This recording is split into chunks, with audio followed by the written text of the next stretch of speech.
মেয়েটি তার নখের মধ্যে 100 ডিগ্রিরও বেশি গরম মোম গলিয়ে নেয় এবং তারপর তার ওপর একটি বড় হীরা বসিয়ে দেয়। মেয়েটি গ্লাস দিয়ে দেখার পর তার মনে হয় হীরাটি পুরোপুরি শুকিয়ে গেছে। তখন মেয়েটি একটি বড় পরিকল্পনা করে। পরের দিন কাজ থেকে বেরিয়ে হলে ঘুরতে ঘুরতে হঠাৎ সে অস্থির বোধ করে এবং নিজেকে শান্ত রাখার চেষ্টা করে। যখন মেয়েটি টাইম কার্ড পাঞ্চ করে তখন হঠাৎ নখের মধ্যে লুকানো হীরাটি নিচে পড়ে যায় এবং হীরাটির পড়ে যাওয়ার ঝনঝন শব্দ শুনে আশেপাশের সবাই হীরাটির দিকে তাকিয়ে থাকে। এখানেই তা শেষ হয় না। গার্ড তখন হীরাটি তুলে এবং ভালো করে দেখতে থাকে। তখনই মেয়েটির সব পরিকল্পনা ব্যর্থ হয়। তারপর মেয়েটি বাধ্য হয়ে তার হাত খুলে। তখন সবাই দেখতে পায় মেয়েটির নখের নিচে প্রচুর চুরি করা হীরা লাগিয়ে রেখেছে। গার্ডরা তখন মেয়েটিকে ধরে নিয়ে যায়, কিন্তু এইসব ছিল শুধুমাত্র মেয়েটির একটি ভয়ঙ্কর স্বপ্ন। তবে মেয়েটির হীরা চুরির প্রতি আকাঙ্ক্ষা সত্যিই ছিল। মেয়েটি অনেক বছর ধরে ওই জুয়েলারি কোম্পানিতে কাজ করেছে, কিন্তু এখন কোম্পানি তাকে কোনো ক্ষতিপূরণ ছাড়াই বরখাস্ত করতে চায়। মেয়েটি ভাবে চলে যাওয়ার আগে কিছু হীরা নিয়ে যাওয়া দরকার, কিন্তু সমস্যা হলো সমস্ত হীরা ভল্ট রুমের মধ্যে থাকে এবং তার পাসওয়ার্ড কেবল মেয়েটির বসই জানে। তবে মেয়েটি ছিল বসের ব্যক্তিগত সেক্রেটারি। মেয়েটি তখন ভাবে ভল্ট রুমের পাসওয়ার্ডটি তার বসের রুমে কোথাও না কোথাও লেখা আছে।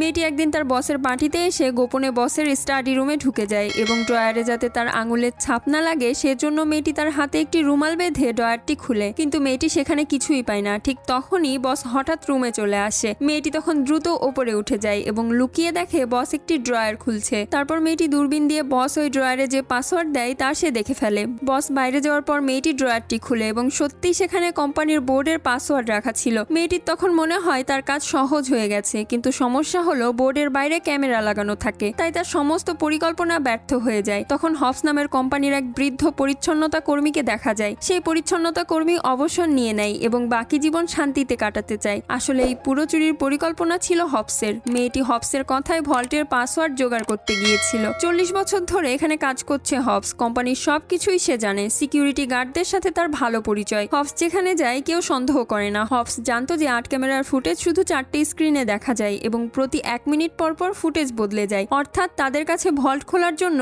1 মিনিট ছিল। তারা পরিকল্পনা করে হবস তার প্রতিদিনের থার্মোফ্লাক্সে হীরা ভরে বাইরে নিয়ে যাবে, কারণ তার থার্মোফ্লাক্স কারো মনে সন্দেহ জন্মাবে না। সে শুধু পরিষ্কার করতে করতে ক্যামেরার টাইমিং রেকর্ড করে। তারপর যখন নাইট শিফট শুরু হয় হবস দ্রুত তার পরিষ্কার করার গাড়ি ভল্ট রুমের দিকে ঠেলে নিয়ে যায়, কিন্তু যখন তালা খুলতে যায় হবসের হাত কাঁপতে থাকে। এর ফলে 1 মিনিটে দরজাটি খুলে না। তবে হবস ব্যাকআপ প্ল্যানও তৈরি করে রেখেছে। মেয়েটি পাবলিক ফোন থেকে সিকিউরিটি রুমে কল করে। যখনই ক্যামেরায় হবসকে দেখা যায় গার্ড তখন ফোন উঠাতে চলে যায়। যখন গার্ড ফিরে আসে তখন হবস ভিতরে চলে যায়। হবস ভেতরে ঢুকেই হীরা ভর্তি বোর্ড দেখে খুশি হয়ে যায়। সকালে যখন মেয়েটি হবসের সাথে ধাক্কা খায় তখন সে হাসি মুখে থার্মোফ্লাক্সের দিকে তাকায় এবং দেখে মনে হয় যে পরিকল্পনা সফল হয়েছে। পরের পার্টটি দেখার জন্য প্লিজ সাবস্ক্রাইব।